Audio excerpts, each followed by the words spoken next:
May God open our eyes to see, our ears to hear, our hearts to love. Amen. John chapter 20 tells the resurrection story like a movie scene. Vivid details, gripping suspense, powerful human emotions. Mary, in great sadness, comes to the garden, not to care for Jesus' body as the women do in the other Gospels, but to guard his memory. There she finds the stone has been moved away from the tomb, and Jesus' body is gone. She hurries back to Peter and to the disciple that Jesus loved to report what she has seen. And then the two disciples set off in a rather bizarre running race. They saw what Mary had seen, and then they went home.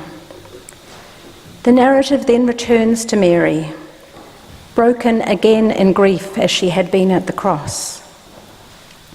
Looking into the tomb, she addresses the angels, seeking to know where Jesus' body has been taken. And then speaking to a man she assumes to be the gardener, she asks again. Jesus answers her by calling her by name. The sound of her name touches her inwardly, deeply, profoundly. She knows him not abstractly or intellectually, but viscerally, emotionally, intimately. The moment of recognition is deeply, deeply personal. For contemporary Western Christians who struggle with understanding resurrection, the story of Mary and Jesus in the garden reminds us that we are not asked to grasp this intellectually, but physically and emotionally. Jesus does not explain himself or explain what happened to Mary. Rather, he uses a word that applies to her and to her alone, a word that captures the utter particularity of her individual life, her name. Like Mary, we long to be known by the sacred, to be held in divine presence. We want to be seen for who we are in the most intimate, far-reaching corners of our interior psychic lives, our bodies, our histories, our dreams and our losses. When Jesus says, Mary, his words travel toward the innermost places in her. And similarly, when she speaks to us through her story, grace travels into the innermost places in our lives. And when these words hit home there, in that name space, John's Gospel tells us that Christ is made known, that God's dream is made known again. It was a dream of love, amazing love and relationship, a vision of a new way of being human and a new way of ordering the world for justice for the outsiders and the oppressed. John's Gospel tells us that despite his death, his violent, tortured death on a cross, Jesus could come to Mary that Easter morning and entrust to her that dream of love and relationship that is the reign of God. And despite her fear, her memory of the horror of the crucifixion, she received the dream and cherished it and carried it on. And today, that dream is again entrusted to us. On that day of resurrection, it was not just that Jesus was alive again. On that day of resurrection, Jesus' friends began to return to life. Jesus' friends were, as we are, participants in the now cosmic Christ, so much more than the return of the earthly Jesus. Now in our own life, in our own community, we too may know resurrection. In interpreting Jesus' death, the followers of Jesus were drawing attention to his life. His death mattered to them because his life had mattered to them. They spoke of his death in ways that affirmed his life and reaffirmed their own commitment to the values and visions stamped into his life by his words and his deeds. Resurrection was the process of Jesus' friends knowing themselves to be known and loved by God, and so empowered by that love that they would hold and live out Jesus' vision of the reign of God. And if this vision was indeed God's, then the bearer of the vision was not dead. No executioner could kill what he was. To kill Jesus, you would have to kill the vision, and this the cross could not do. I want to tell you another resurrection story. In April 1993, at Yamaguchi University in Japan, a flower bloomed, a magnolia.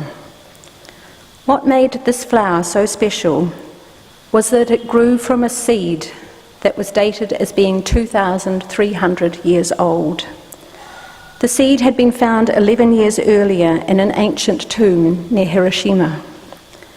3 centuries before the birth of Jesus, it had been gathered by people and buried in the tomb. Professor Hiroshi Utsunomiya soaked it in water, sowed it with loving care, and then nature took its course. The seed sprouted and grew and became a tree more than 2 meters tall. A year and a half later, in the autumn, it grew several buds, and the following April, one of them flowered. A delicate white bloom with 8 petals, each 6 centimetres long and 2 centimetres wide. Through centuries of waiting in the tomb, this small brown seed held on to its secret of life, keeping its genetic code intact against the uncertainty of the ages. No seed had ever been known to survive for so long and then yield its astonishing, mysterious gift of life. That seed survived the millennia despite the passage of time and the rise and fall of civilizations. The actions of human beings and the effects of wind and water and sunlight upon the earth for hundreds of years had not disturbed the seed lying quietly, waiting in the darkened tomb.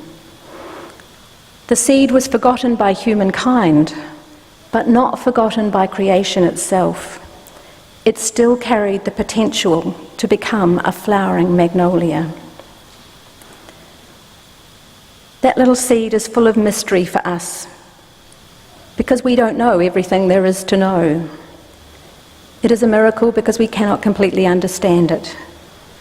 It amazes us in its complexity, but it does not defy nature's laws.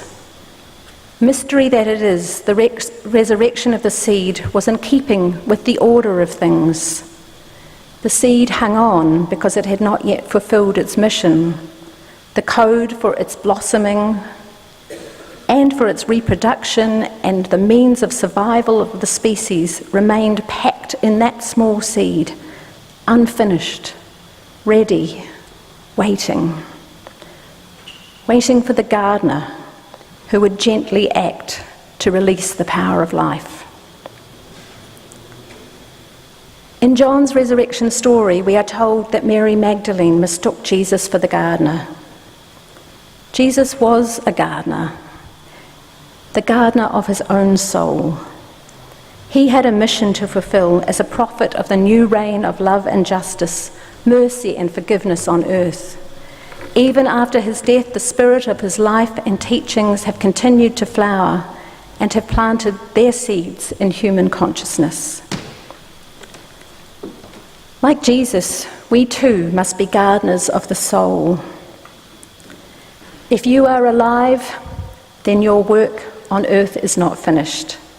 There is a seed waiting in the tomb of your buried consciousness, waiting to flower in beauty and in fragile power. Our resurrection is a journey both inward and outward. Inward to the ancient longing for love, hemmed in by fear and disappointment, hurt and anger. Our resurrection is a journey outward to the claim of love and compassion that others have on us. Somewhere we learn that love isn't love until you give it away. We learn this in relationship. We learn it when we choose to become part of a spiritual community that asks us to risk faith and hope and love in relationship with one another and in covenanted mission to a world in need.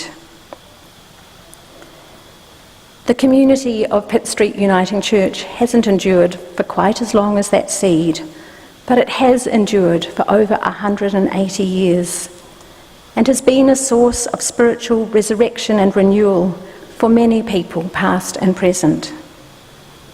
And for the Easters still to come, we will be the gardeners of the soul of this gathered community. There are no guarantees in living and learning and loving. There will be more hurts and disappointments along the way. But there is no end to the human longing for love. And as long as we continue to draw breath, we have this mission to fulfill. We cannot forget this as the violence and injustice of the world and its conflicts weigh heavily upon us. As we celebrate Easter, even while naming Nauru and Manus Island, Egypt, Syria and Afghanistan, and all the broken, war-torn places of our world. Our continuing mission is to bring love and justice to life within ourselves and within the world as far as we are able. And the gospel promise is that the seed will blossom. When you rise above your fear and your despair, the seed will blossom.